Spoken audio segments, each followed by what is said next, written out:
Iar acum, în aplauzele dumneavoastră, invitatul nostru din Franța, J.P. Baudin.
Is it La Vie en Rose? This is La Vie en Rose, isn't it?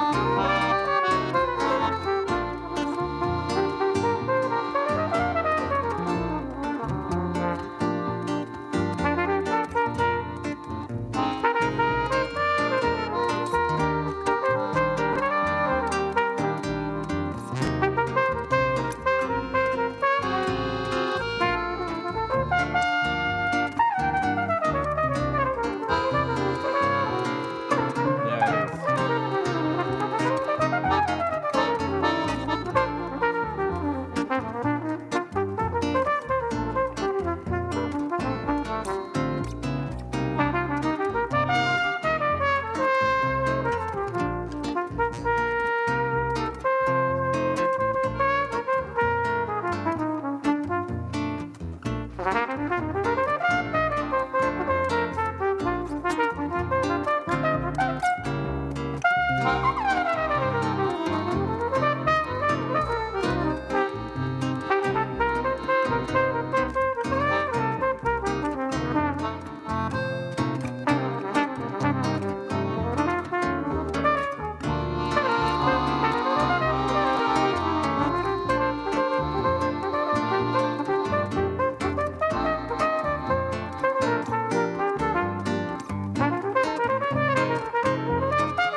I'm here. Let's fade these guys out a little bit. So that's fun. That came out, what, a couple days ago, November 28th. That was on my feed. Let me know if the audio's okay. What's happening, everybody? My name is Dallas, and let me throw the chat up here. Hey, Melody. Thanks for saying hi. And hey, Gilbert Schneider, riding the bus. Oh, yeah. Can I turn my voice up? Yeah, I can. Thank you very much. Let's see. What's the best way to do that? Where's the loop back? And then let me try this. So can you just, Birdie Wooster, shit. Sorry. Can you tell me if this is louder? I'm not trying to dox you, bro. Is that louder? How's that? Do. All right. Let me know if that's, I'm trying that way, which should not cause peaking. Blown out. Anyways, okay. Well, while I'm working on that audio, what's happening? You think that's good? Okay. Yeah, I can make it even louder too. I just want to make sure that was like what I was doing was creating the correct thing. Okay, so what was I gonna say? Oh yeah. Welcome to another live stream with me, Dallas. This is my accordion live stream where I talk about music and music things related to from an accordionist perspective. How about that? From my perspective as an accordionist. And today, you guys can't really see out the window. There's not much to see, but we had our first snow of the season today, and I'm bundled up pretty good. I'm gonna end the stream a little bit early today so that I can get right out of town and go down to Philadelphia with a friend of mine to go to a venue called World Cafe Live, where we're gonna see a couple singer-songwriters, and that'll be cool. I don't remember the artist names. I know it's something adjacent to Taylor Swift because my friend is a Swiftie, and he knows about this music from his interest in Taylor Swift, his fandom of Taylor Swift. So I'll report back next week and tell you guys how it was. I'm not a Swiftie, although I really got to get back on that. I should do that this week. Playing music with my buddy who just got an electronic drum kit, and I was dragging my keyboard over to his house and we were jamming. And it's really fun because he's like brand new to drums, but he's learning quick. And I was like, you know what we need to do? We need to just turn on a recording, and then we'll both just play along with it live like that, and that'll be really cool. And and what? And so then we were just like cycling through all these different tunes. So I was like, you call a tune, I'll call a tune, just picking all kinds of random stuff. Just like anything and everything, which is really cool. Because stuff that would be like fun for me to play on the keyboard, like wouldn't be. It was great for me because even though he's like a really beginner and I'm more experienced, I'm still like just trying to learn these tunes in the moment by ear. And that kind of environment is so much fun. Really, really, really fun. Just grab what you can. And, you know, the songs are like 3 minutes to 6, 7 minutes. So it's repeating. And you just try to do what you can. And he's doing what he can. And I'm doing what I can. And we get the song blasting. Anyway, how I was connecting that is one of my suggestions was I was like, oh, let's just grab like the most popular tune off the new Taylor Swift record that dropped about, what was that, a month ago or so? Anyways, then we're out of schedule now. But anyway, hey, what's up, Ed? All right. So today's theme is on lead sheets. And my name's Dallas. I'm an accordion player. Told you about that already. I'll cover what the topic of today's live stream is going to be all about. And I'll talk a little bit about upcoming stuff and things I've been into and doing. But first, let me read my little, you can see the glow of the iPad. Should turn that down. Oh, I also need to turn these on. Okay. Oh, that's facing me. Should be facing the wall. I've learned for the live stream. What's up, Kennedy? Reflective light is really good. Direct light is not so good. If you guys are out there doing stuff, get some bright lights. And if you have white walls or anything, put them close to you, but at the wall. And then that'll reflect the light. And then it's not burning out your eyes, but you're very well lit, like I am right now. Okay, so this live stream is pro accordion, pro musicians' rights and representation, pro educators' rights and representation, pro LGBTQIA+, pro gender equality, pro feminist, pro democracy, pro political plurality, pro immigrant and pro immigration. We are anti-fascist, anti-white supremacist, anti-war, anti-genocide of the Palestinian people, and anti-Semitic. We are pro-Semitic. We're pro public funding for the arts, pro public education, pro educators, pro academia, pro university, pro community, pro junior college, pro education in general, and that's about it. So that's my preamble. If you're not into any of that stuff, hang out, enjoy what I have to say. It's just a time that I say my deal in hopes that other people who have similar deals are like, yes, we're out there. We got to take care of each other. Now, here's the deal for today. So we're going to start a series of doing stuff on lead sheets. I did not get together this promised holiday lead sheet class that I was hyping up. So I figured what I'll do instead is I'll just start doing some stuff on the live stream for free. And I'll start with just like basics of lead sheets. So I'm going to go into basics of lead sheets. I'm going to put the accordion on. If you guys have any lead sheets that you are interested in, you can email them to me at dallas@risingread. I'll put that in the chat. If you're somebody that knows me, you can just text it to me also, but I'm definitely not going to put my phone number out here on the live stream. That is my, there you go. That is my email address. So you can email me that if you want. And if you do email me, let's see, I guess I'll just sort of periodically check the email here today to make sure that that's going on. Okay. So what is going on? Okay, back here. All right. Oh yeah, I'm stopping early. We're gonna do that. What else was I gonna say today? Things. Okay, so in my spare time, I've been working on this AI coach. So I don't know if anybody out there has used like a task management system. So Apple has the Reminders app. There are other ones. There are like OmniFocus or Things isn't the name of one. I only know the ones like kind of for Mac or the Apple ecosystem, but there's like a bunch of them. I'm sure there are like billions out there for Windows, and like it's like the old like Stephen Covey like that prioritize your things and make your lists and stuff. And I grew up with my mom having her like 5th cup of coffee at 4 a.m. and like having these little long white pages that were actually it was like the stub from the checks that they would print because she was an accountant. So she had all these like, it was like kind of the part that you didn't need for the check that because her accounting place probably, I guess, sent checks out to do payments for these gas stations and stuff that they did the books for or something. I don't know. But she had these stacks of those check stubs, which was like nice quality. Like think of the paper that checks are printed on. That's nice to write on. She'd be making her lists and stuff like that. I do a lot of things that she did. She was super into vitamins. I do my vitamins and supplements. Anyways, so, but it's like, it's so much to manage that stuff. I have migrated my tasks from one app to another app to another app, just like, because I'm the kind of person I'm in like, in terms of like your astrological sign or your Ayurvedic body type, like I am very air. And I think it's very true. I'm like kind of an airhead. I'm like really up in my mind thinking. I'm very imaginative. And I'll just like, things will slip by, important things, important bills to pay, all that kind of stuff. I struggle to like keep up with, I love it. I want to keep up with all the students watching out there. I want to respond immediately and with 1000%.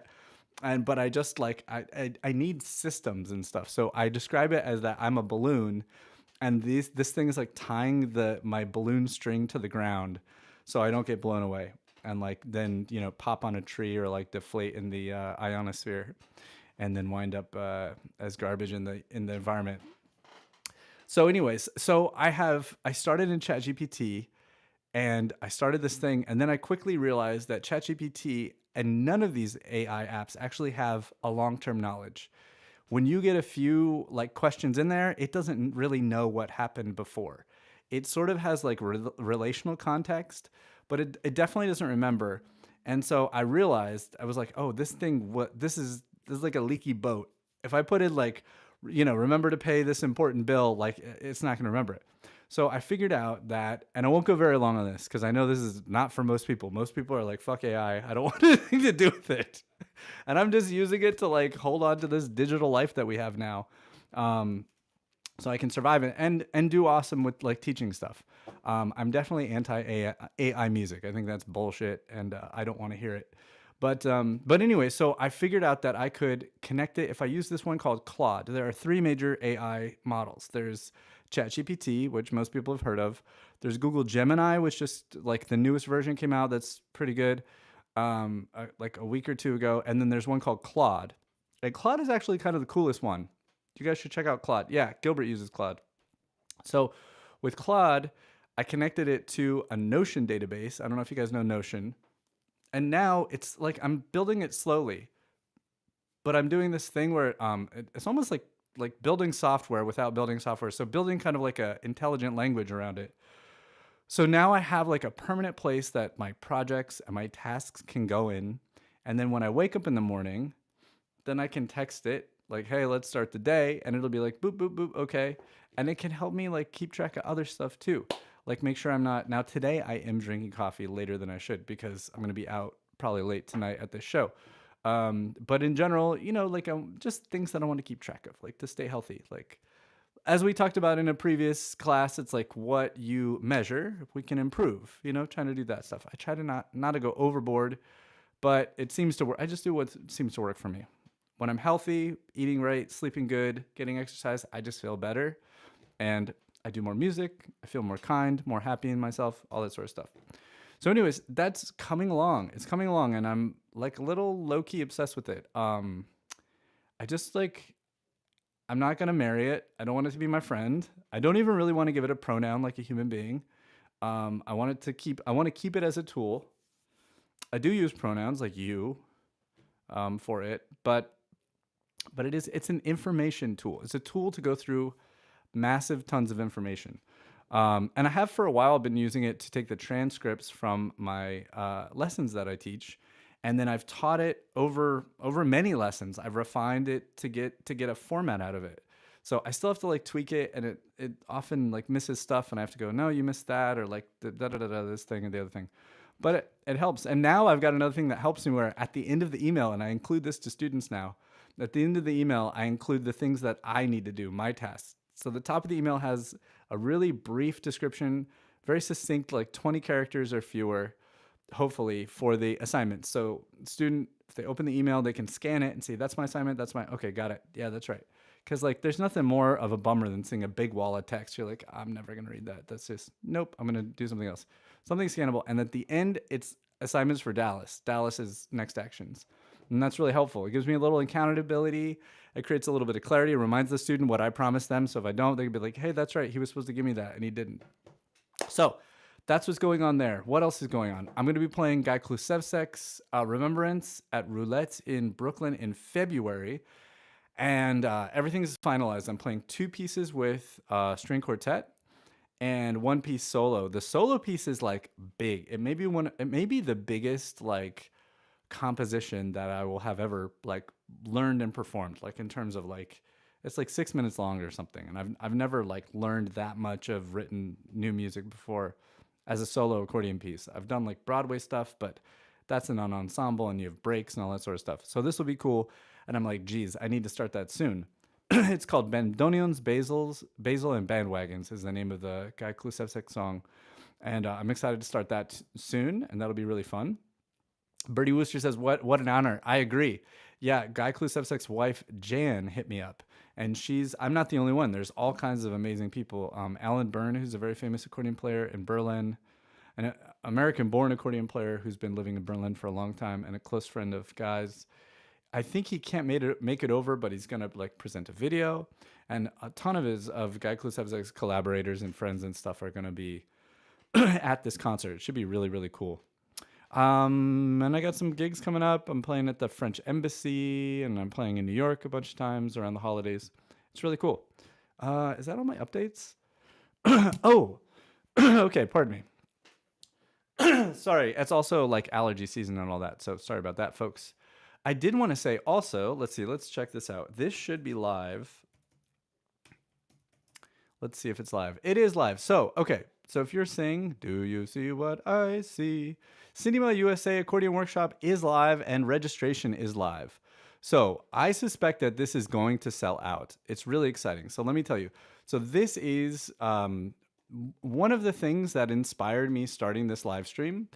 At least the themes of this live stream. So from the very beginning, I have been targeted and covering use of the body movement, use of finding emotional expression, connection, all sorts of things like that, which are many use of the body and a dedication to like emotional expression in terms of air and touch are things that I've learned from these 2 people that you can see on the screen above my head.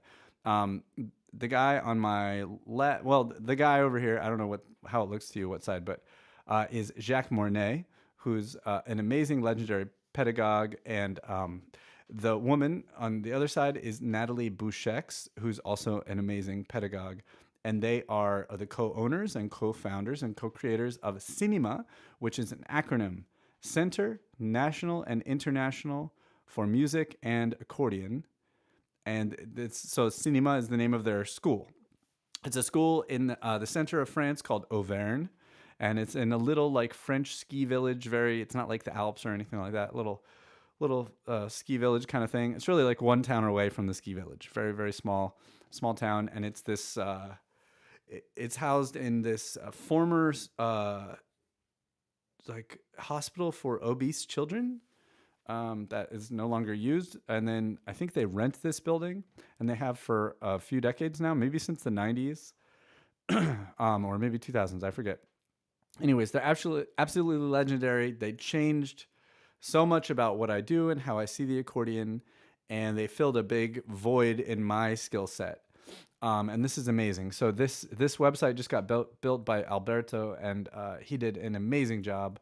Volunteered his expertise, and on top of his, Alberto is a guy that I know from my own teaching, and he's come to Cinema multiple times. He's a wonderful, wonderful dude and amazingly talented guy, an engineer amongst many other things. But he just finished this website, and so you guys should check this out. Everybody should go to this. Spaces are limited, so you're gonna want to sign up, and there's an early bird discount to consider that I think ends at the beginning of the year. So they're coming for 2 weeks, and so the really exciting things are Jacques and Natalie, and I'll keep talking about this. I'm going to promote the heck out of this because this is really, really great. The really exciting thing is this year there's a 3rd teacher, and I'm going to give you guys the gossip. So they asked me to do it, and I was like, okay, like I could, and I would be happy to be the 3rd teacher. I love Jacques and Natalie. I've been over there multiple times. I've taken online lessons. I've been to every single Cinema New Orleans. I'm like, I'm in it, but a couple things. if I'm a teacher, then I don't get to be a student, and I want to be a student. Like I do. I don't know the method like somebody who has matriculated through their system. I don't. And the other reason, so these are both selfish reasons, but I get to do it. The other reason I thought it would be so cool if they could get a third teacher who was just slightly different than them, like somebody that's neither Jacques nor Natalie, but is amazing in the system and style. And we in the United States could learn additionally from a third person to give us like another perspective on the whole thing. And so they did. They got this amazing accordion player, and I had no idea. But the video that I played at the beginning, and then I'm going to go back to that video, has this teacher in it. I had no idea that was going to come up. Maybe the algorithm did, and it fed it to me on purpose. But so it's Jibe is like his nickname that he goes by, Jibe, which is J-I-B-E. His full name is Jean Baptiste Baudin. Is his last name, and he's amazing. There's a video of him like playing with Richard Galliano on stage, and we heard him shredding on minor swing. Let's see if there's more of him. So here's him hopping in. This is when they did the accordion change. Here's Jibe. Let's see. Oh, it's muted.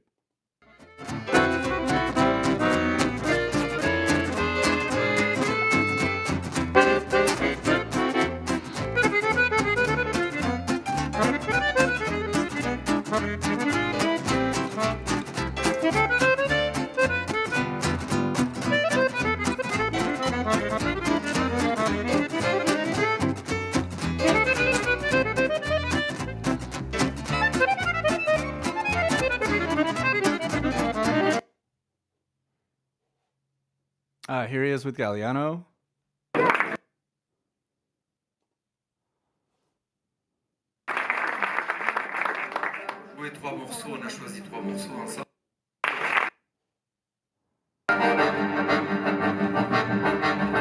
Anyway, I don't want to take up too much time with this, but the point is, registration is live. It's really amazing. Check out the whole site. There's lots of cool stuff on it. If you have any questions and you know me, I'm happy to answer them. I've been to all of these, and I will be at both weeks, and I'll probably be like a student liaison. I'll be helping everybody, making sure like if there's any issues with your sheet music or you need something printed or I'll be helping everybody out.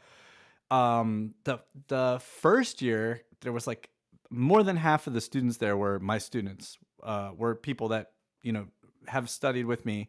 And so we had one night when we went out to tacos and beer, and we all got tacos and beer, or, whatever. And we all hung out together as like a Rising Reed hangout and meet up. New Orleans is a city. It happens in New Orleans, which is like the greatest music city in the entire world. And I will organize both weeks. I'll organize like a night to go out into New Orleans, and specifically Frenchman Street, to see some live music. You're going to have to like drag yourself out though, because you will be tired, and you'll feel like this wonderful, helpful pressure of like, oh my God, I just got to practice more, because Jack and Natalie are holding the bar so high, and they know I can do it, and they're showing me all this cool stuff. So anyways, okay, that's live. What else? I think that's about it. That's all I can remember right now. That's coming up. So that'll be really exciting. Oh, the other thing is I just got this email, and it looks like, it's probably not too early to say, I'm going to be teaching at Django in June again this year. So not that one, this one. I just got the email from Andrew, who organizes it, and he said, would you like to teach? And I said, yes. And so it's, I'll get you the dates for that, but that's in June of 2026. And it's a camp in Northampton, Massachusetts at Smith College, where you can get a very immersive experience in the music of Django Reinhardt, which is called Gypsy Jazz. So those are very exciting things that I'll be at this summer. And now on with the rest of today's deal. How about that? Okay, so get rid of that. What did I do? Somehow I got rid of mine. Here we go. Okay, put this here. Now I want to know, does anybody have any tunes that they're curious about? So the way I'm going to structure this, going through Leadsheets today, is I'm going to go through some of the fundamental stuff today.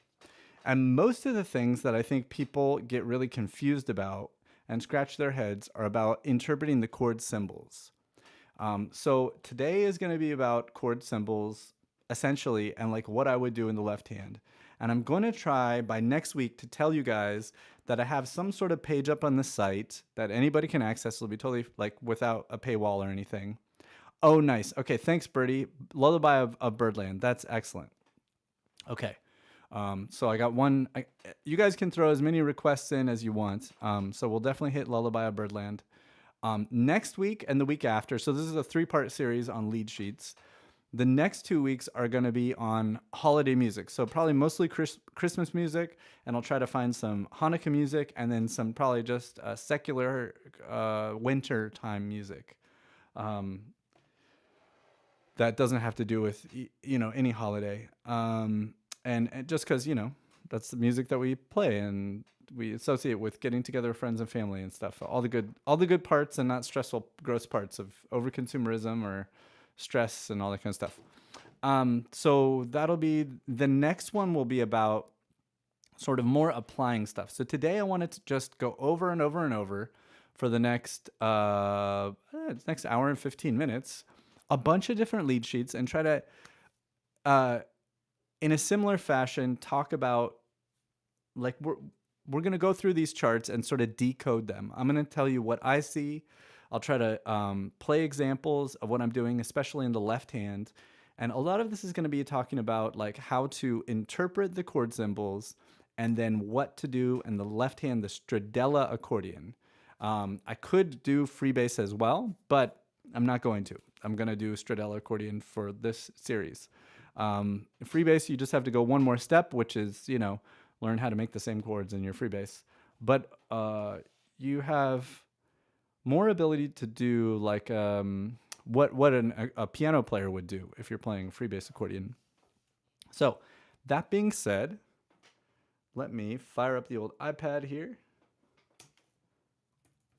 Let's see, do a quick time up. I hope everybody had a wonderful Thanksgiving. Mine was wonderful. I got to just go and hang out and enjoy good company and good food. And I didn't have to cook or bring anything. And it was really amazing. So let's see. Oh, I'm not.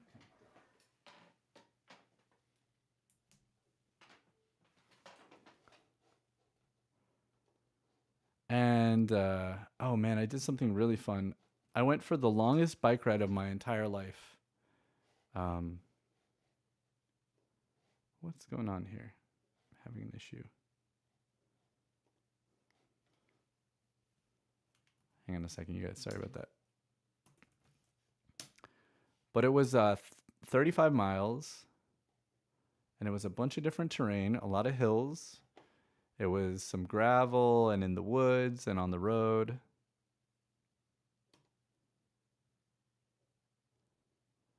It was really quite an event, I gotta tell you.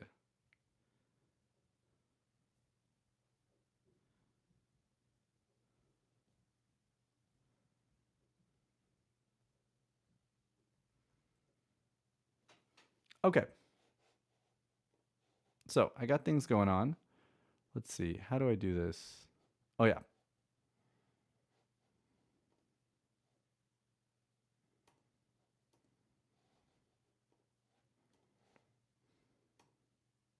Okay. I think this should work. There we go. Make this brighter again. That is... that's something for a student earlier today. I had a student, an 8 a.m. student, and that's still in there from them. But what I wanted to show you guys is, this is my 4Score here, which is a great app for holding all your PDFs for like your sheet music. And that's what it's built for. It's basically a PDF holder, like library, that's specifically for the things that musicians would need. And I just put in fake book just to check out all these different fake books. So I have many more fake books on my hard drive, but these are the ones that are on my iPad right now. So let's see, and I can bring more.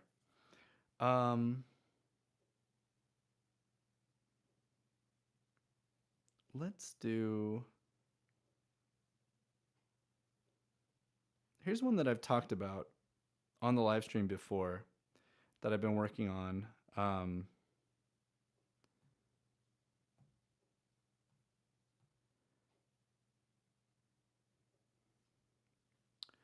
So let's start with this one, and then we'll go forward. And I'm gonna try to get easier stuff.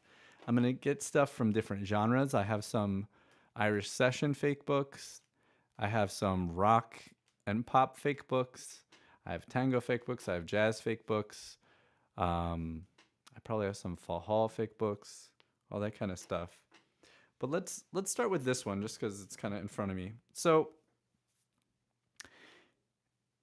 if I was working with you out there, anybody watching, and I wanted to help you, I would say, okay, why don't we just do this process of sort of decoding or understanding these lead sheets as a way of practicing it. I kind of think of this like, I hated this in high school, so hopefully this is not an awful metaphor, but like when you're in math class and the teacher assigns you a whole bunch of problems. So it's algebra or pre-calculus or whatever. And you're given, okay, go to, page, 397 and do all the odd number problems, all the odds on 397. And it's like, it's so much and it sucks so bad, it's so boring. But the pedagogical principle of that is repetition. So each one of those you have to do so many, because they're all asking you to solve essentially the same problem, and doing a bunch of them, batching. It's like the idea of batching, doing a whole bunch of the same thing at once, speeds up learning. So that's what I want to synthesize and simulate in this like hour that we have left together today.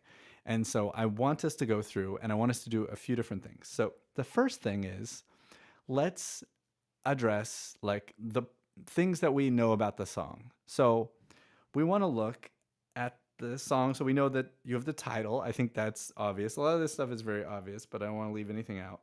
So you get the title here, and then you have the composer's names. That's great. A lot of times on lead sheets, because every musician is making and sharing lead sheets of things they transcribed or changed for their band or their thing. So not everybody has the composer's names on it.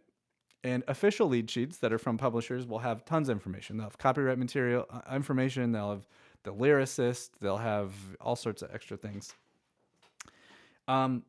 So that's those things. We don't have any style here, and that is a little challenging.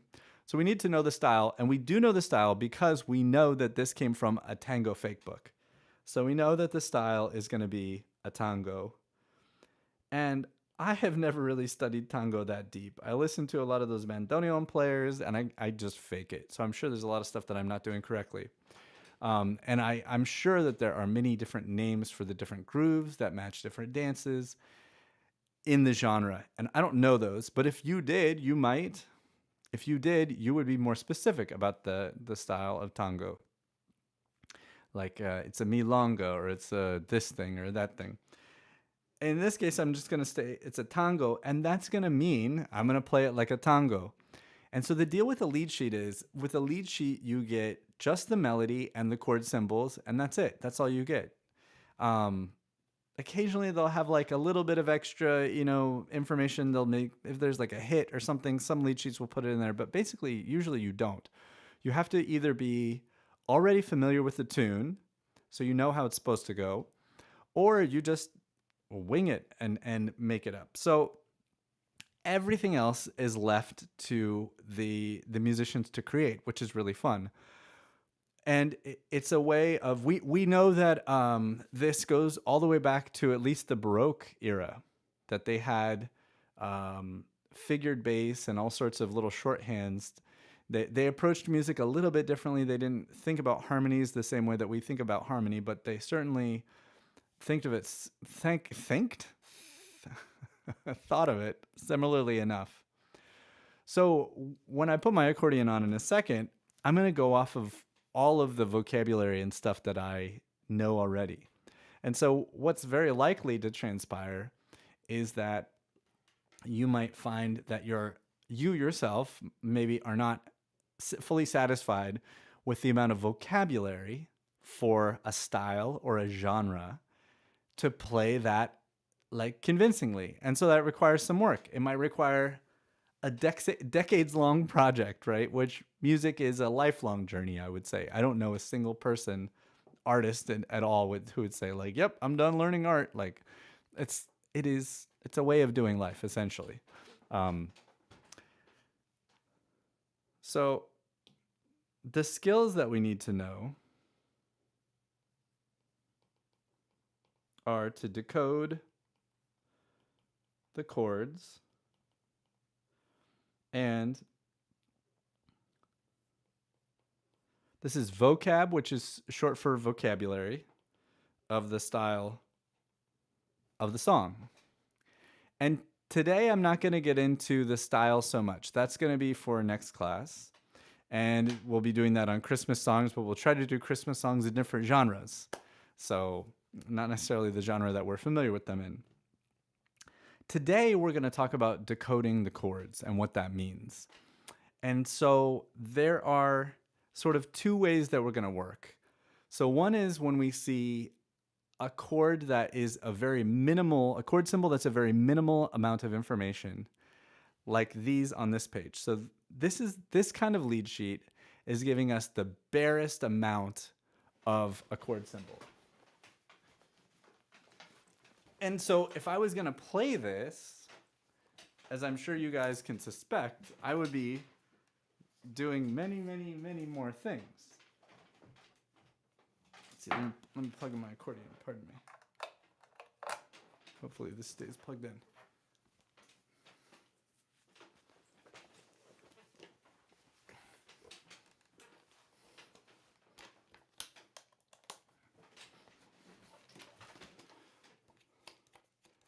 If you don't know the tune, right? Somebody gives this song to you and says, "Hey, I want to play this with you next Tuesday," and you're not at all familiar with it, then you want to Google it, right? You want to say, "Hey, can you send me a version of the song that represents the way you like it to go?" Either you playing it or like the version that you're influenced by, because there's a million ways to do every song. We will do that for this tune, but right now, so I'm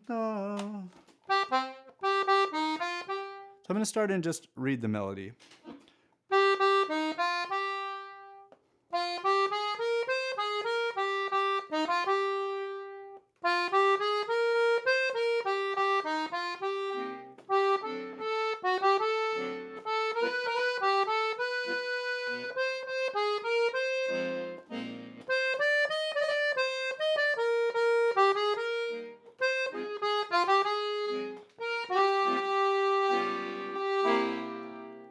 Okay, so I already started to do rhythmic variations in the right hand, which is not fair. So let's talk about what's going on here.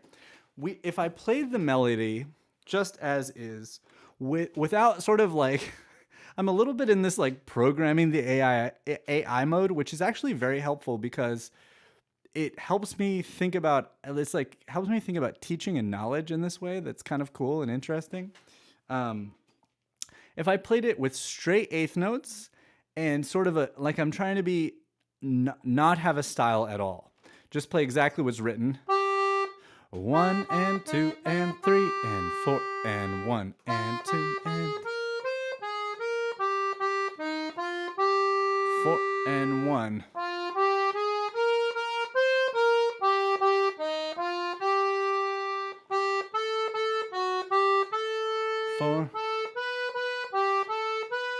Four and 1.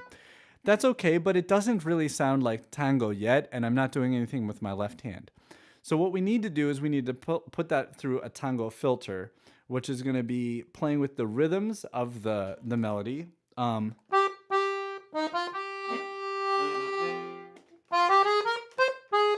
there's also various articulations that, to me, sound more tango-y.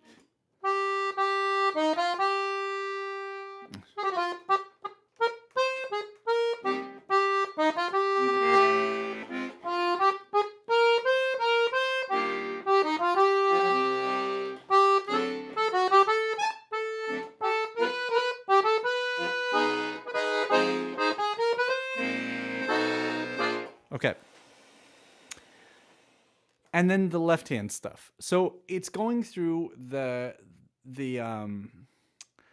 style is going to affect me. So it's very much the barest minimum. Like, you don't really ever want to play a lead sheet without dressing it up, without doing a lot of stuff to it. That's the purpose of it. It's supposed to be very compact, and it's by design, the best lead sheets are giving you the least amount of information, so in a way that allows you to add the most of your expressive skills. And so this lead sheet gives us only a C minor here. It doesn't tell us what the groove is. We know that it's some sort of tango groove. So let's say it's bip, bip, bip, bip, boom, bum, bum.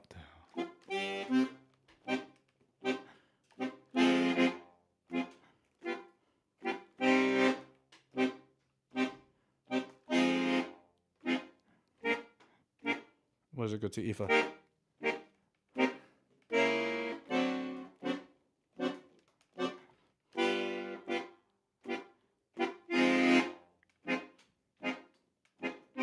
Okay. So there I'm taking the chords and I'm essentially just playing the root and the chord at the same time. Let me get, let's see. I'm going to zoom out here. Can I? No. I'll try to bring this up so you guys can see my left hand. Swap it over here like this. So here, just the root and the chord. Now, if I know more vocabulary of the style, then maybe I have different rhythmic patterns that I could put in.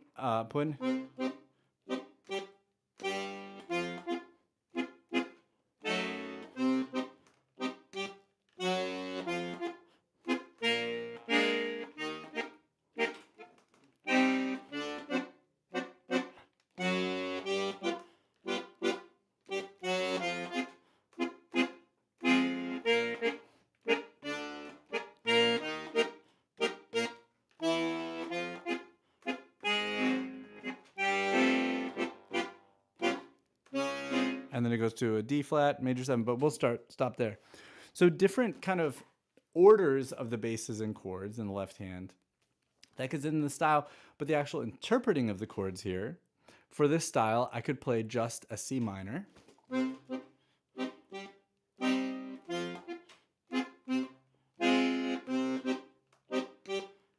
Right? And when it comes to my right hand, I could play just a C minor chord over here in any of the inversions.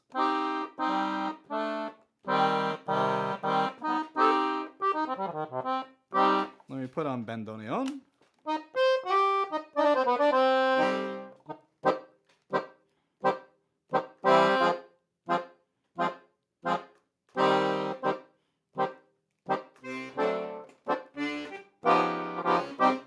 My video is inverted. Okay, thank you for that, Hartman Schorsch. I appreciate that. Let me figure out how to fix that.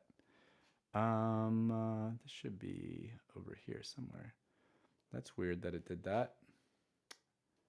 How about that? Is that better?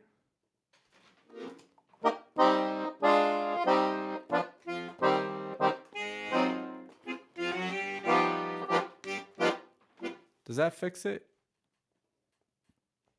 That's weird.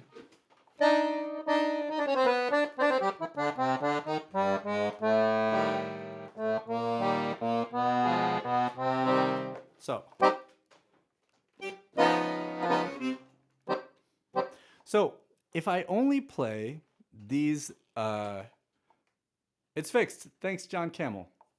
And thanks, Hartman Schorsch, for telling me that. Okay, so again, I'm using the barest amount of information here, just the chord symbol here, to create the style of tango accompaniment that I have in my head. Because that's ultimately the most important thing. Yeah, I had no idea that it was backwards, so thanks so much for telling me that. So, listen, what was I going to say? The style in my head is based on my imagination. and this is a thing that it's my own sort of crusade to bring back imagination and I want to use imagination in my terminology a lot, frequently, because I think it's extremely accurate. It's the most accurate word for what we are doing. We are imagining things, and we have to harness our imagination. And the more that we do harness that imagination, the stronger it gets, the clearer it gets, the louder it gets for music and ideas. And the more we can, it's about setting your target, right? You know, if you don't know what's wrong with your golf swing, that's a terrible analogy because I don't like golf, but whatever. If you don't know what's going on with it, then you're not going to be able to improve it. Now, let's see. I don't want this here. I don't know if I can get rid of that. That's weird. That didn't used to do that with the, there. Okay, it's gone now. All right. So anyway, so I'm imagining the sound of a tango. And if I wanted to learn that, I could learn the style part, right? The vocabulary of a genre in many different ways. I could try to find a method book for it. I could find somebody to give me lessons in the style, you know. Hopefully it's in a way that helps me build these tools that I can use to create things, to realize music. That's a term that gets used in the partimento from the Baroque era, to realize the partimento. And I think that realizing the lead sheet is an accurate term that connects us to the Baroque era in the 1700s. So what I need is that style and my imagination. So in my imagination, I say, what does this tango sound like? Brum, bop, bop, bop, brum, bop. Could be one, or rum, tat, chit, chit, boom, yap, bap, bap, bap, or a milonga. Boom, gung, gung, boom, gung, dung.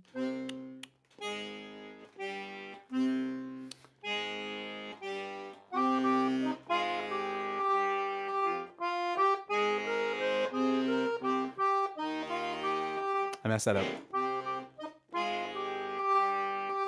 Okay, so, and there immediately as we go, we might have some work to do. You go, oh, Dallas, like your milonga, you don't have that automatic enough to just bust it out on live stream and sight read this tune. Okay, I got to work on that. I think a lot of the art of playing the lead sheet is that we want to be able to just go, just like play new music and access these skills, which is, it's so much faster to play a lead sheet based off your own skills than it is to read a piece of sheet music and play it, I think, for most of us. And it's everybody watching this stream who's watched it more than 3 times should know that's my thing. My whole approach to music, and it has been my entire life in music, just about, is that I want to like learn the skills to realize my own music, as well as play other people's music. But so, okay, so back to these sort of chords. So with these various grooves, you know, in terms of the harmonies in the left hand, if I just keep it simple on this tune, you've just got minor chords. Or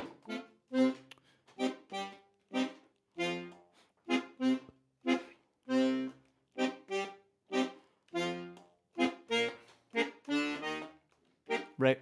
So that's keeping me very, very simple. And if I want to think of the similar thing in terms of bass lines instead,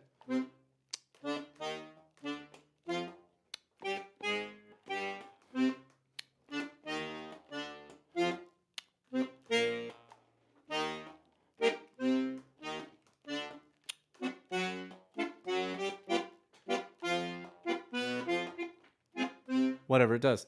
So kind of the different things of, am I going to be thinking more of oompa, like bass chord combinations, or I'm going to be thinking more sort of like bass lines with some chords, I guess like oompa dominant thinking or bass line with some chord dominant thinking in there would be how I might think, and my vocabulary is going to develop from that.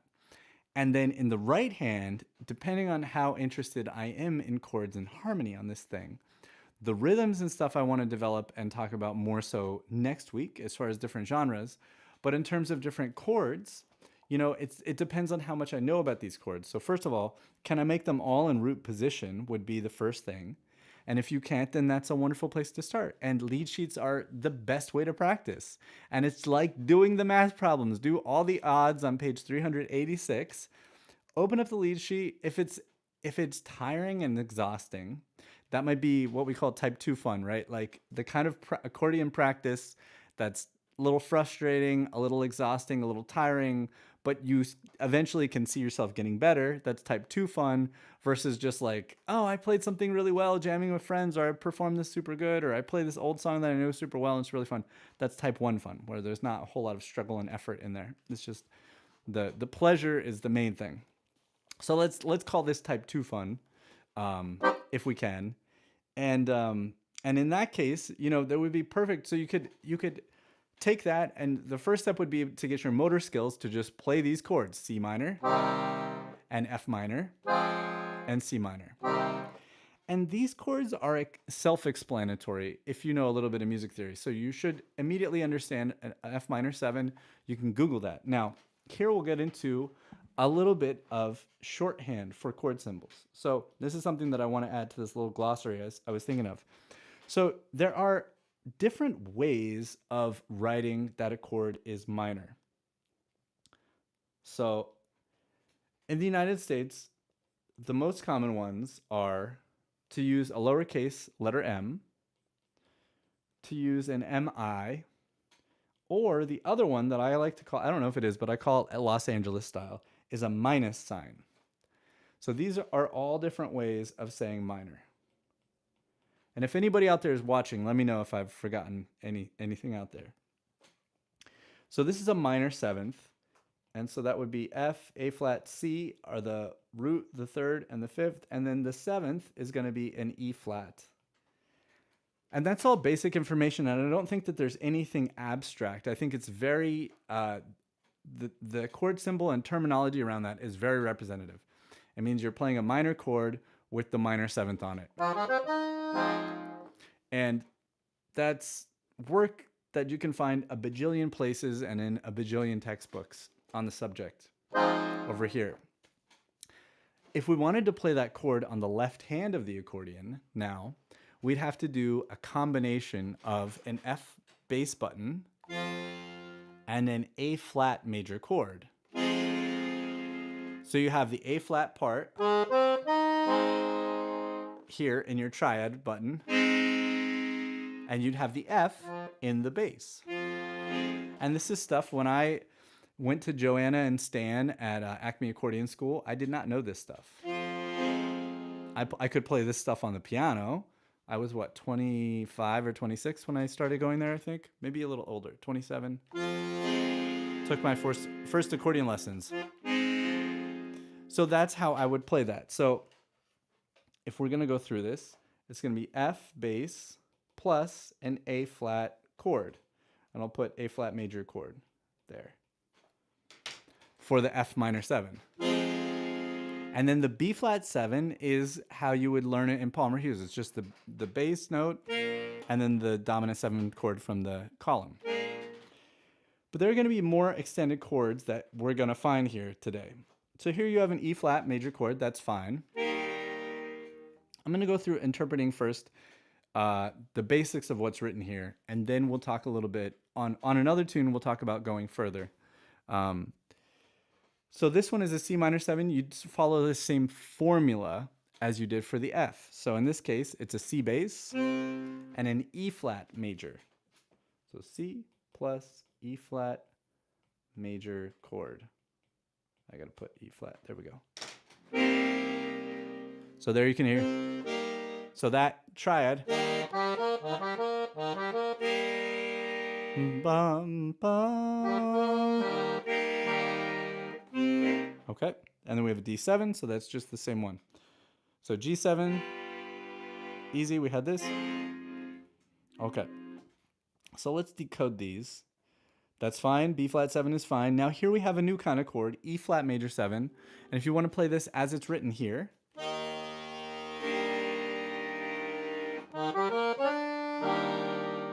that one has 4 notes. And we're going to play this as an E flat plus a G minor chord button. And for the fingering of that, I would use the pinky. It's a big stretch. So as a beginner or intermediate, it's pretty challenging. But you should work for it because it's very, very useful. The best advice if you're struggling, if I was to suggest a most common easy fix that will make everything better, is do not wear your watch on the left hand while you're playing ever. No jewelry. I have like a little thin fabric bracelet on here. That doesn't affect me at all.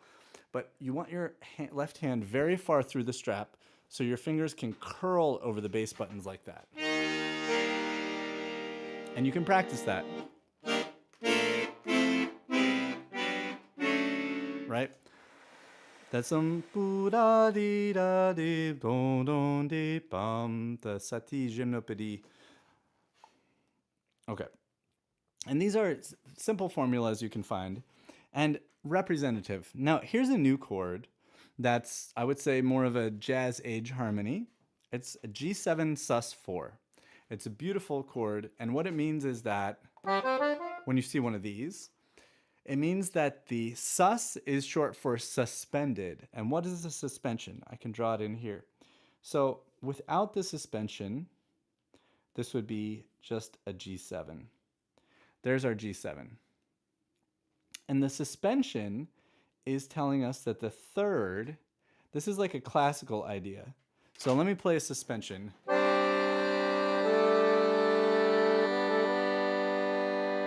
So that's a suspension and then a resolution of it. And in the Baroque era, their idea of dissonance was suspensions. They have different kinds of suspensions. A beautiful chain of suspension I've showed before.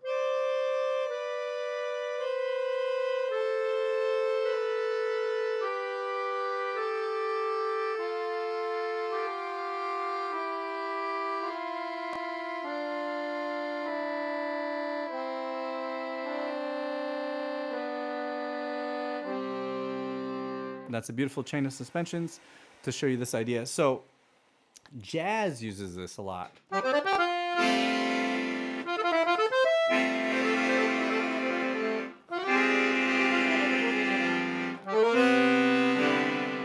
Jazz uses suspensions a whole bunch, and tango has a lot of harmony of jazz.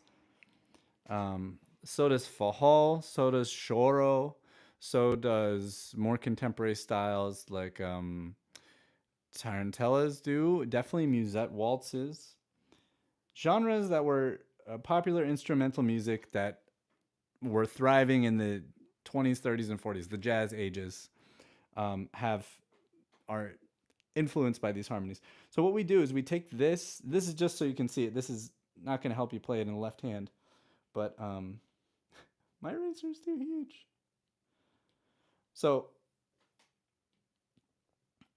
a normal G7 would be that, and then the G7 sus would be this. And we don't have a way on the Stradella accordion to play this exact shape. There is no, because what we do when we have these more complex chords is we combine a bass note with a chord from a different column, much of the time. Sometimes we use two different chords, but most of the time it's combining a bass note with a chord from a different column, like I'm going to show you as the solution here. So there is no chord that gives you a C, a D, and an F. We don't have that. No matter how we invert this, we don't have that chord. But what we do have is an F major triad, which gets you two of those, plus the A, which is the ninth. And most of the time, that's going to work. So what I'm going to play over here on my left hand for a sus chord is going to be a G plus an F major. And that's going to be my third finger, and that's going to be my pinky. And it's a beautiful sound. Let me go to something that's not the master switch. So I just had the suspension, and then I resolved it. So when you see a suspension, you can find it. And you know, another thing that I'll share on that same page that I put up this sort of glossary of terms that I'll be building on over the next 2 classes is there are wonderful documents. One is accredited to Frank Morocco, but there are a lot of documents out there online that show you how to make all of these jazz chords on the left hand of the accordion. And it can be overwhelming when you don't have a method or a system. It can just be like this wall of information and you're like, scratch your head and you're like, huh, that's nice. I wish I could do that, or I wish I understood that. If we can find a way to apply it, you know, if you just say, okay, I don't know, I have this resource. I have this glossary of accordion chords to refer to, and let me just look this up and then practice it. So now I'm learning this, and it's going to be hard at the beginning, and I'm going to be frustrated, but I'm just going to keep doing it. And then I've got it, you know, and so the more you do it, the more it becomes easy. Or you could take some classes with me, and I can show you some more exercises on it. Okay, I went the wrong way. Here we go. All right, so let's go one more line here. So we've already talked about how to make a major 7 chord, and I'm going to write it out again for you and transpose it. So it's going to be a D flat bass note plus an F minor chord. F minor chord button. So that's how you get that. And we talked about this one. This is a C plus an E, oops, not a B, an E flat major. Make a capital M. And this one, okay, so let's talk about this. So this is what we call a slash chord. This is very important. Hang on, let me check a text. It's probably about my trip that I'm going to take down to Philadelphia. Let's see here.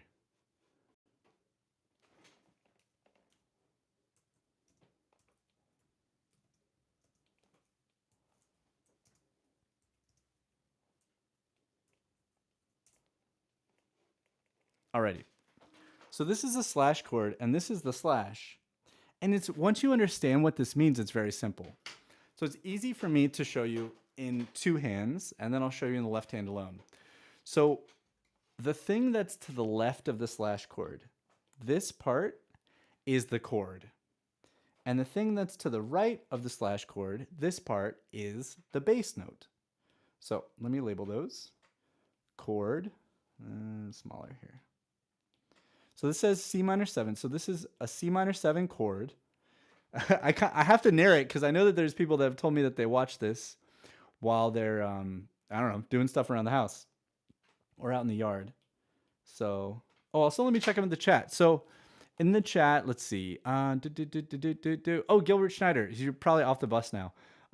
Where do you go when you're on the bus, Gilbert Schneider?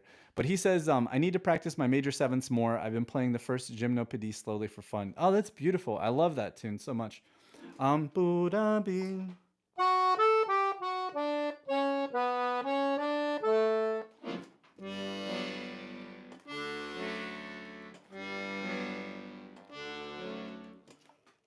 So this is 2 major 7 chords, a G major 7 that I'm breaking.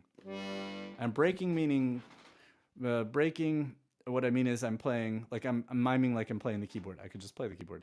The G, which is the bottom, and then I'm adding the upper part of the chord.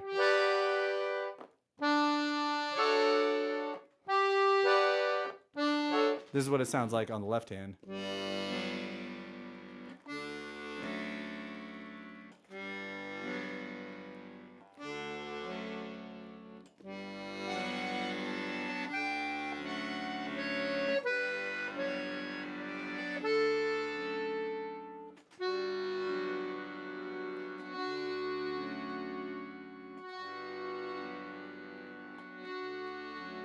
I should show you guys the left hand. It's just those 2 chords back and forth.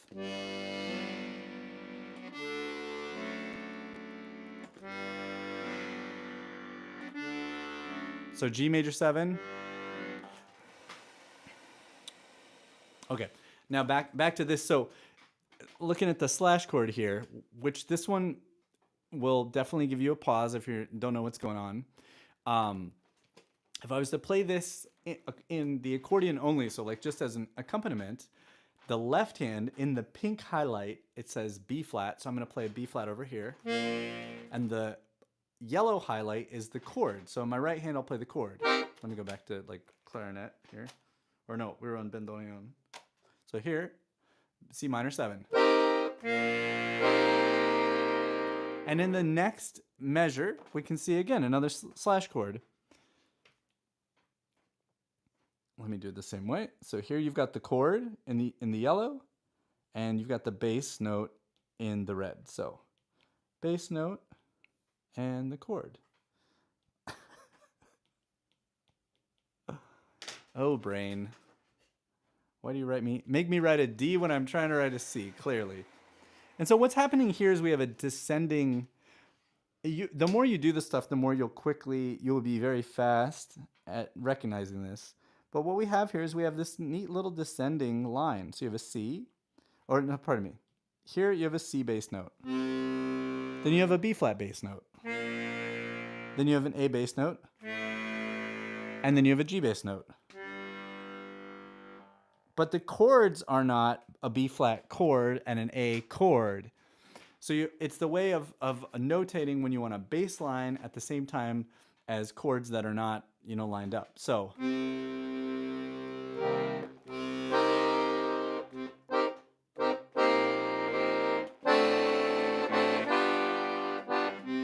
maybe something like that. That's how I would play it across two hands. In one hand, I would just play when it got to this. I wouldn't try to do more than one chord button here. So here I would play what I have in blue over the top. So C bass plus an E flat major. And then in the next chord, which is the yellow C minor 7 and the B flat, I wouldn't worry about trying to play all the notes of a C minor 7. I would just play a C minor triad with a B flat bass. That's plenty. And then I would jump up here to play the A bass and the D7. And then the G7. So let's hear what it sounds like here.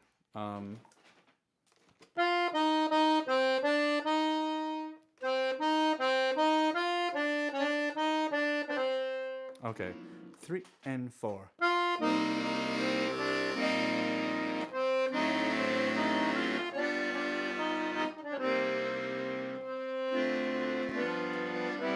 Okay, good. So that's a lot from this, but this is decoding the left hand. And in order to do this, you need information. So you need like a reference guide, and I'll have something up to share with everybody next week. And also, I'm going to make a page on the site, which will be cool for all you guys. So let's look at another tune. We'll definitely get to Bertie Wooster's jazz tune. Before we do that, let's take a look at something else. So let's see.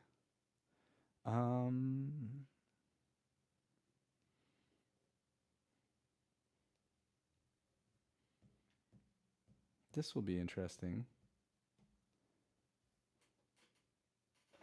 So this is fun because this is music that's so different.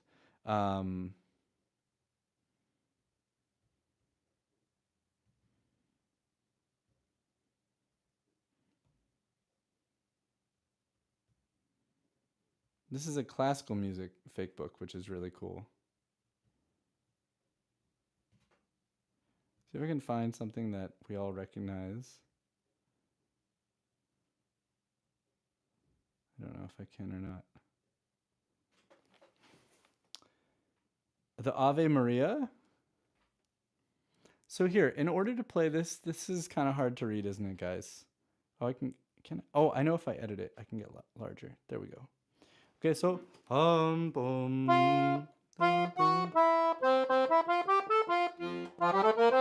okay, so Ave Maria, a meditation on prelude in C by J.S. Bach. So this is the Gunad Ave Maria. So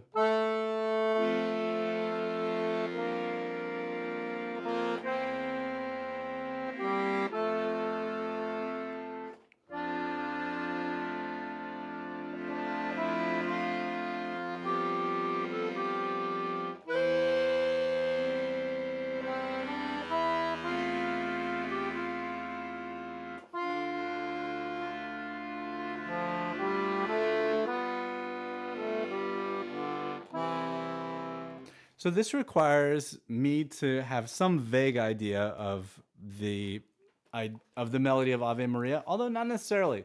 I mean, it can be really fun to just grab a fake book and open to a tune you don't know and just go and figure out your version of the song based on sight reading the melody and whatever creative things happen, you know? So let's do some similar things. So we're gonna, sight read the melody, assuming we have that skill. And then we need to know the style. So what would we call this? Some kind of classical music. Is this, I think this is the classical era, not Baroque era. And it's not Romantic era, I don't think. Okay, so we kind of know that. I don't know anything more about it. Maybe you guys do. And so that starts to give us the style. So if I say, what is the style? It's classical music. And it's like an aria or something. It's a vocal, we wouldn't call it a ballad. I don't know. I'm going to call it an aria, even though I think an aria is technically part of an opera. But that sets, that, at least for me personally, that sets me in some feelings, like, some emotional feelings to go, Ave Maria, right? Like, I want to do that sort of thing, that classical vocal thing with my bellows and my air. It tells me all these things that we don't need to get explicit about. You don't, I don't, but I'm going to for learning purposes. It's like, okay, it's a gentle touch. I was in the wrong key. C. Ave Maria. So I don't want to, I probably at the beginning of this tune don't want to attack it like that, right? That's part of the style of my touch, which is how fast and slow, like the equivalent of like the way I would sing it. So the way I'm slowly warming into, oh, Ave, Ave Maria, right? That sort of stuff we can do all with our left arm. And this is getting into the style.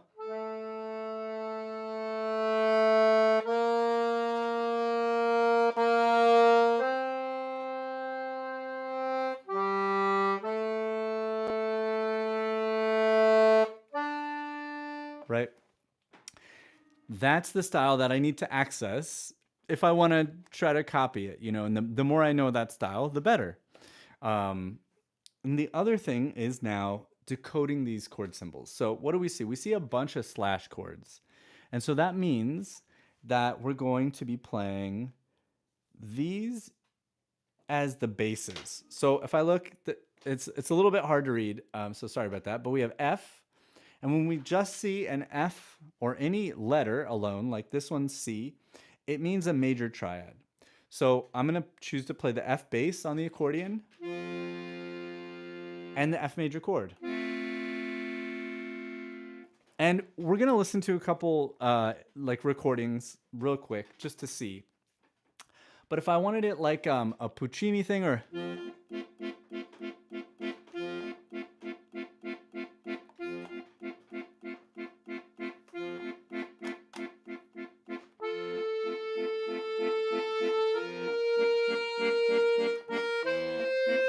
which I don't think fits the reverence and the Christian piety of this song. It's a little too like the comic popular light opera, but we could do it. Why the fuck not? Like, especially on a repeat, right? Because we're musicians. We interpret things and develop and make things grow,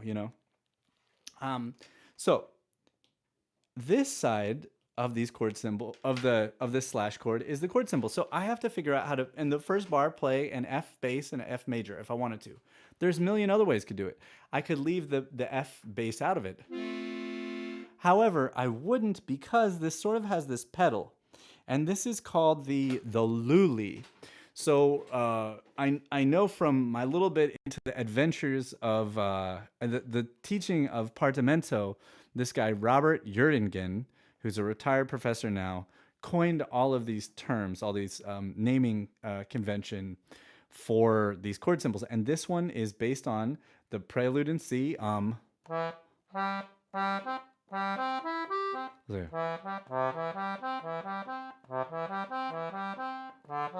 Let's say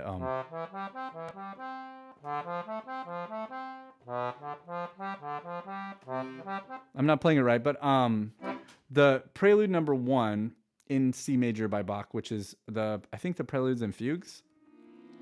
So that's an example of this chord progression that he calls the Lully for the French composer Lully. And it's the 1 and then the 2 and then the 5 over this. So it's like a pedal. Now it changes.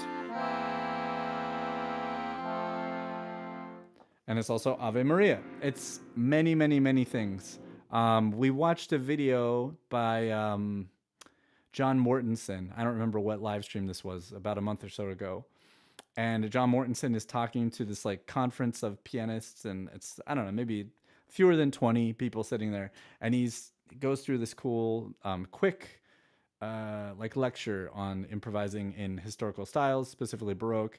And this is like his original opening motif is over this chord progression. Anyways, so we want to have this bass is very important. And then it's telling me, the chord symbols tell me to keep the F bass and change to a G minor. So I got to play pinky and second finger. Then we go to E counter bass. And then back to F major. Now, how do I want to play that? I don't know. Let's listen to something. I won't share the screen because that might get messed up. But let me just go to my. Oh, it's not even gonna. Oh yeah. Well, okay. Ave Maria. Gunad.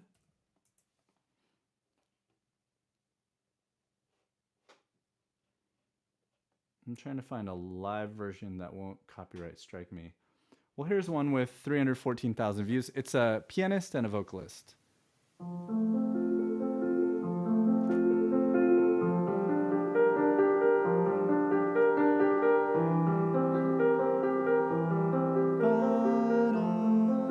Okay.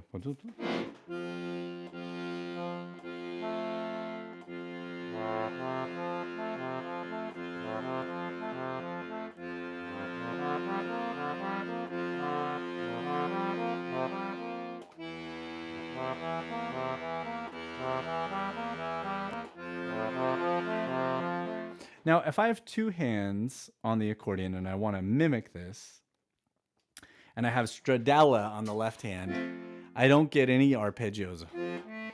That just is not going to work. It's not going to. So,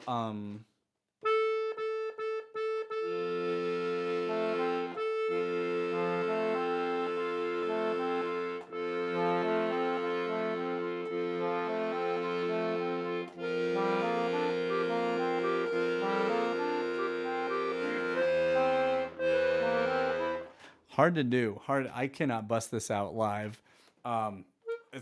Here I gotta stretch. So maybe I could do it if I worked on it. I can't do it right now. So I need some other thing, and that is such a limitation, especially if you are a pianist. If you're a pianist, you're probably used to arpeggiating things, rolling chords, breaking up chords, and when you go to the accordion, it's a huge mental creative limitation. It's a road that's blocked. That's like a go-to nervous system automatic road for you. And you're like, oh, what do I do with this left hand thing, you know? And we really have to think in terms, if we sort of acknowledge that it's an oompa thing, and it's a thing that can create these like lines, essentially lines. Go for lines and go for combinations of oompa stuff. So if we want movement, we can't really get the arpeggiated thing in the left hand.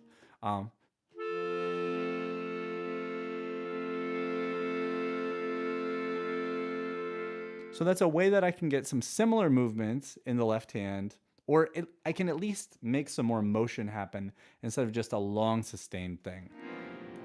Okay. And we have more slash chords, which by this point should be easy enough for you guys to decode. I would say, performing this kind of music on Stradella, accordion is really not the accordion's necessarily forte. It's the accordion did not exist in the time period this was composed, and the style is really these arpeggios. Let's listen to a little bit more of that version that I found near to YouTube.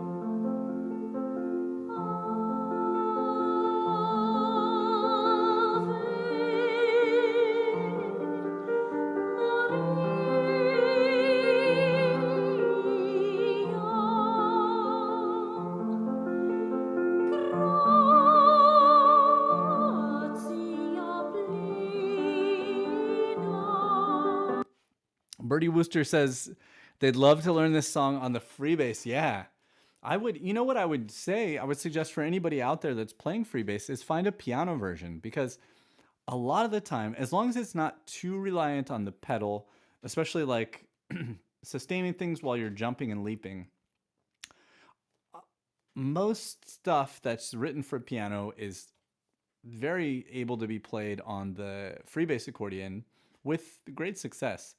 So I would suggest you find a solo piano version of this version of Ave Maria, and try it out. That's probably going to get you the closest, because I imagine that the piano version will have the melody up in the pinky, and it'll probably have that arpeggio broken across the two hands, with the bass notes, being down in the lowest note if you're on B system freebase, which Bertie Wooster is on, or Ed. B system freebase down in your pinky. If you're on C system freebase, it's in your index finger. If you're on Machino freebase, it's in your pinky. If you're on Quint system, it's up on the first row, or on the top row, or second row. Anyways, okay. So here, speaking of Bertie Wooster, let's get to what do I want to do? I want to get to Lullaby of Birdland, and I might have that here. Let's see.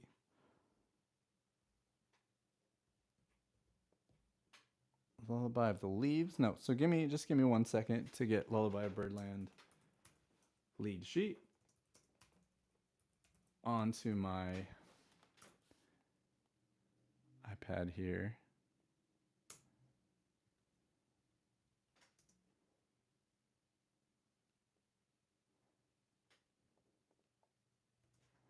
That's one.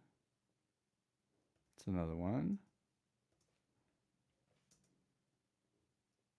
It's another one. Okay. We'll do this one, which is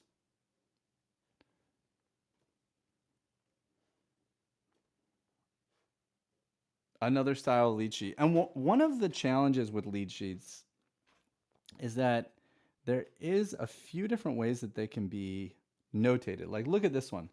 So this one is from, like, I feel like this like Swiss or Danish website that used to pop up all the time at the top of my Google search results. And so here they're using lowercase m. What else? Is anything else unique here? Okay, this one's we need to talk about this one. So now we're getting into more jazz lead sheets, and jazz lead sheets have when somebody makes a lead sheet specifically to express jazz style, you end up with some of these weird ass chords like this, that if you don't know what it is, you're really stuck and you don't know what to do. And so there are some rules around those jazz chords. Let's see. So let's just sort of scan this. So I see the first chord is F minor. I see the key signature is either A flat major or it's F minor, because any key signature could be either its major version or its relative minor version. And if I look at the tune and if I listen to the tune, I know that the song, to me, the song feels more like F minor, but I guess it's sort of both. It's like Autumn Leaves in that way. Okay, so what to do with this one? So if I was going to play this Frank Morocco style, and so Frank Morocco style left in,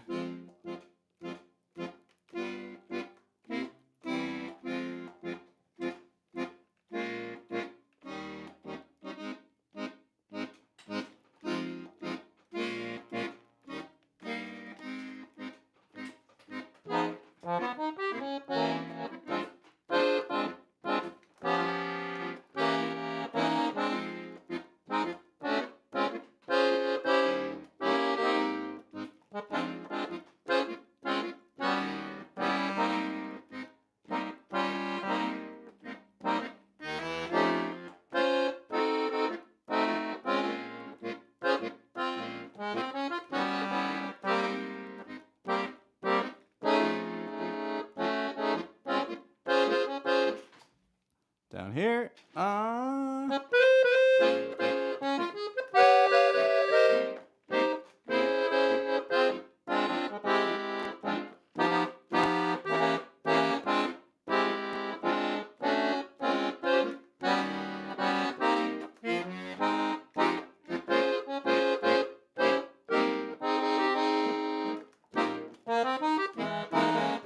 Okay. Woo. All right.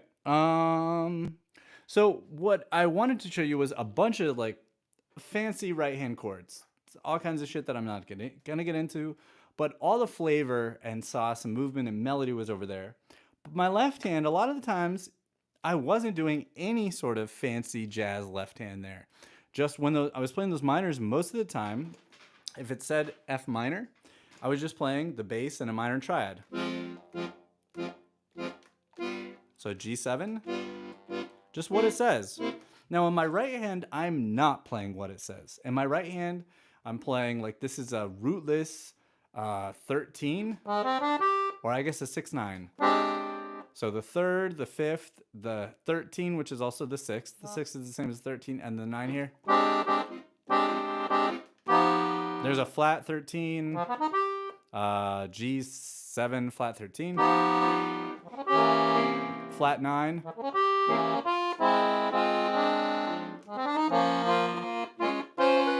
So a lot of fancy stuff going on the right hand.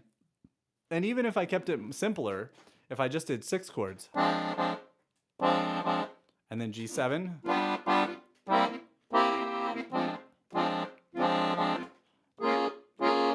so what I'm trying to show you guys is that when I play swing style in my left hand, I usually keep simple bass chord combinations. So even though I could be playing an F minor 7 or an F minor 6, which is the same as a diminished chord button, that's an F minor 6.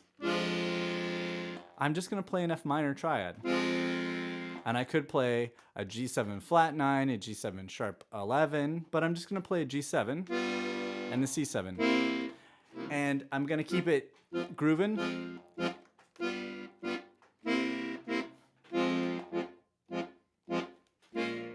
Now, here I am playing a B flat minor 7, an E flat 7, and I probably wouldn't play the A flat major 7. I just play the A flat major.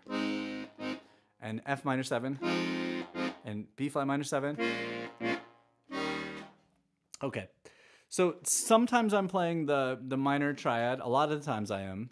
Sometimes I'm not. I think my rule for this would be if it's a 1 chord, I don't need to because my right hand's going to be playing it. If it's a 2 chord, like in this case, this B flat minor 7 is a 2, so I am going to play the minor 7. But as a rule of thumb, just one simple rule for you as a beginner is the left hand, just get your accompaniment down, and anything that says minor or minor 7, just play a minor triad in the left hand. This would be a beginner's way to go through it.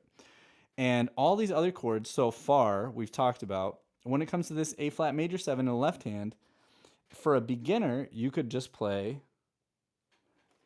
the A flat major chord. If you wanted to get more advanced, you could play the A flat and the C major or C minor chord. And same for this F minor 7, you can play the F and the A flat. Okay, now here's some stuff. A lot of this stuff is about how you do it in the left hand. So when you see, this is called an extension. So let's see, let me highlight that. That's an extension. Let me get a different color so it pops out here. Orange. Extension. And the arrow. This, boop, boop, boop. That's an extension. So the chord, in general, when we're talking about more elaborate chords, which tend to fit into jazz, let me read the comment from Evil Ash. Okay, all right, later Gilbert. So Gilbert's peacing out. Got a Christmas gig. Okay, that's killer, man. Have a great gig, Gilbert. Thanks for being in the chat and hanging out on the stream. Evil Ash the dog says that it helps that let's see. He has an accordion that only has the right notes. I think you're talking about me. Yeah, all my accordions have the wrong ones mixed in. That's funny. Yes. This accordion has some wrong notes in it too. Pretty much every day. So let's see. What was I going to say? Oh, about this extension. So the extension, don't worry about playing it in the left hand. In most circumstances, and in fact, if you're just learning this stuff, just don't play it. So when you see an E flat 7, we need to know that the E flat is the chord that we're going to play. And this extension you're not going to worry about. The flat 9 is an F flat, which is an E natural, and we don't need to worry about it. So just play this. And then we have another one that has extensions here. So what do we see? We see D flat, so that means the bass note is going to be D flat. And then I don't see any minor or anything. So what I do see is a 7. So when you see a 7, it means that it's a dominant chord. So this is D flat dominant 7 chord with a sharp 11. But we're not going to worry about that sharp 11 in the right hand. So this is the extension, and don't play it. So you're just going to play a D flat 7 and then a C7. And that's it. That's all you need to know. So let me play my left hand. So F minor triad. And I'm doing what we call Frank Morocco left hand, which is 4 quarter notes to a bar. 1, 2. Now the length might vary. If it was fast,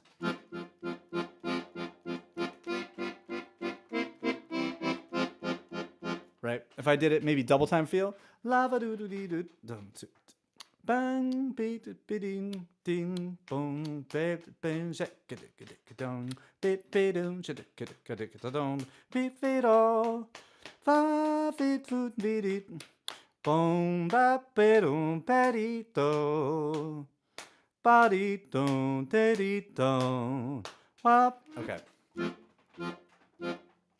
Now just a G7, just a C7, and I'm playing the bass and the chord together, and an F and an F minor, bar 4. Now here I would play. You could play just a B flat minor, would be fine. As a level 1 like beginner, just get that going.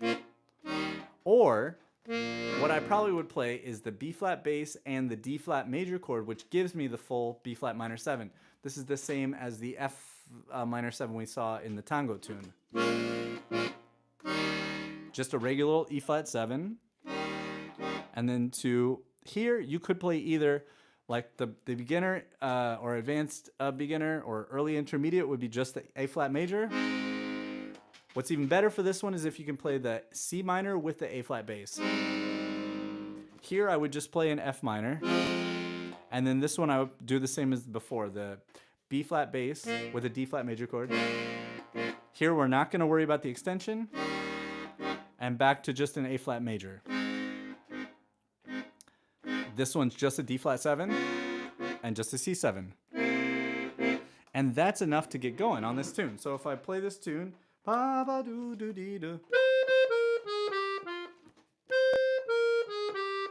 So another thing about this tune that we need to know is it's jazz, and it's what kind of jazz? It's swing. So the 8th note swing. So the style is the 8th swing. So 1 and 2 and 3 and 4 and 1 and 2 and 3 and 4 and 1 and 2 and 3 and 4 and 1 and 2 and 3 and 4 and 1 oh D flat and 1 and 2 and 3 and 4 and 1 and 2 and 3 and 4 and 1 and 2 and 3 and 4 and 1 and 2 and 3. So if I put that together,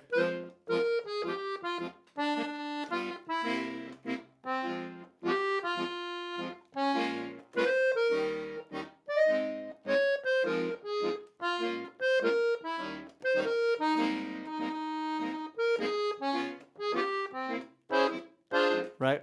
Then you get something like that. Okay, cool. So the same thing would apply here. All right, now, why don't we go ahead and do one, let's see, what else do I have here? So for the fake books, Okay, let's go to the easy Christmas fake book. I know I said I'd get into Christmas stuff next week, but let's do, where do we stop here? Go tell it on a mountain, over the hills and everywhere. So here, this is this is hard to read, huh? C, it's not the greatest fake book. They should have made these chord symbols larger. It's a bad scan also. This one, I mean, depends on what kind of church you go to, I guess. This is more like a hymn, you know, a Christian music Christmas hymn than it is sort of like one that you'd hear in the mall, although you might. So it depends on the style. So do we want to try to do it like more like the Staples singers singing Christmas music, or do we want to do it like contemporary Christian music, CCM? What do we want to do? I don't know, but we look at the chord symbols, and this one's a fake book that's called Easy, and I have a few of these. I think this is the last one we got to do because I got to split right at 5 minutes, in 5 minutes, to get ready and out of here on time. But if I just read these chord symbols, then what's missing is the style, right? So C, if I just see these letters, that means a C major and an F major. Do I want to play oompa?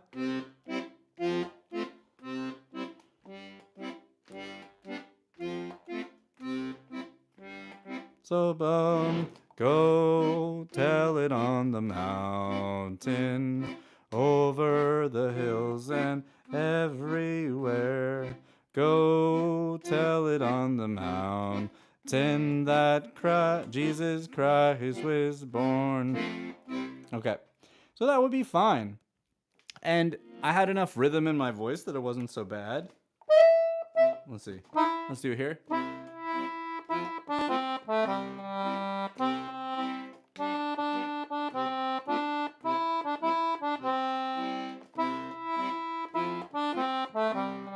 And I guess I hear this is kind of swung. If I did it straight, I'm not sure if that's... I'm sure some people play these as straight eighth notes. This is like your square, boring piano teacher.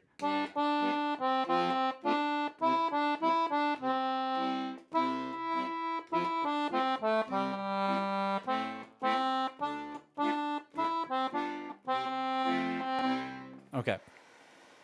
So this one needs a lot to have some flavor. And, you know, we can do it. If you're a Christian, you get the Spirit of God in you. If you're a secular person, you just get the spirit of humanism in you. And if you're a strong adherent to another religious faith, you probably don't do this song at all. But okay, so Bertie Wooster says a lot of hymns swing. That's cool. I never thought about that. I did not grow up in the church or anything like that. But this is an example of where, like, for me, I'm not super familiar with this tune. I do remember when I took piano lessons, I had this I did not even know that this was a Christmas song, and I was playing it all throughout the year. And I remember a relative was like, "Oh, that's interesting. You're playing that now. There's a Christmas song." I was like, "Oh, I didn't even know that." But yeah, we got to add the style to it, right? So we got to choose our style. Let's go to another tune. Here, okay. So God Rest Ye Merry Gentlemen. It could just be oompa on the left hand, and there's no weird chords here. So you just say, okay, maybe just start with anything. Just practice. If we're talking about a method for this, just practice oompa. And one of the things that we need to know is that in the oompa that I'm doing, each one of the oompas is a quarter note. So 1, 2, 3, 4. So like I need 2 oompas for this first chord, and then 2 oompas, 2 quarter notes for the second chord.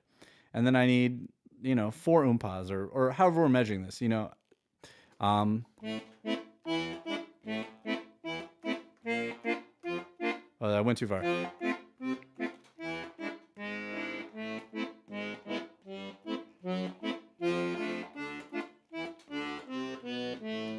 God rest ye merry gentlemen, let nothing you dismay. Remember Christ our Savior was born on Christmas Day to save us Pardon me. Save us all from Satan's power when we were gone astray. Oh, tidings of... So that's one way to do it, and that's fine. You might want to say, you know, I'm going to do this as a tango.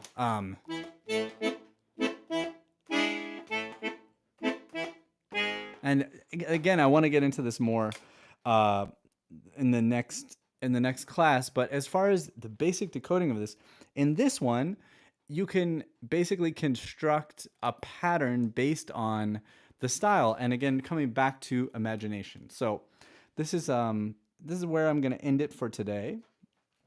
And in the next class, we're going to do more of the similar decoding. If you guys are interested in going forward with any of this stuff, I challenge you, or I suggest, or have fun, maybe you'll have fun doing this, is go find a fake book. Maybe you have some fake books at your house. You can find them online, or lead sheets. A fake book is a collection of lead sheets. So lead sheet is what we were looking at, where it's the melody. Sometimes it's the lyrics, but a lot of times it's just the melody and the chord symbols, and that's it. So find those, and then just working decoding. Just do the work to just... And for me, this kind of stuff that's like super repetitive and kind of exhausting, for me, I like to just set a time limit for it. So it's like every time I practice, I'm going to do this for 15 minutes or 20 minutes or something like that, because it is exhausting and there's no real... that we don't in a lesson, we don't see an end point to it. But we do, what do you call it? You will grow and get better. Okay, so let's see. Let's go on with chat. So thank you, Birdie. You're very welcome, and thank you for being here. Hartman Schorsch, great to see you. I don't remember if I've ever seen your name in the chat before, but it's great to see you. I do this every Tuesday at the same time, so I'll be back. If you want to see part 2, come back next week. Hey, Nomad Farmer, I haven't seen you in a while. Oh, that's why, because you have a work call scheduled every Tuesday afternoon. Haven't been able to drop by. Well, it's great to see you. And thanks, John. Yeah, the basics. Exactly. So next week, we're going to continue on the basics, and I'll share some other stuff. Let's see. Yeah, and Nomad Farmer says, Go Tell It on the Mountain is a fantastic blues spiritual. And you're welcome. Oh, yeah, Ian. You're welcome, Ian. All right, so... stay warm, happy holidays, stay safe, and I'll see you guys next week.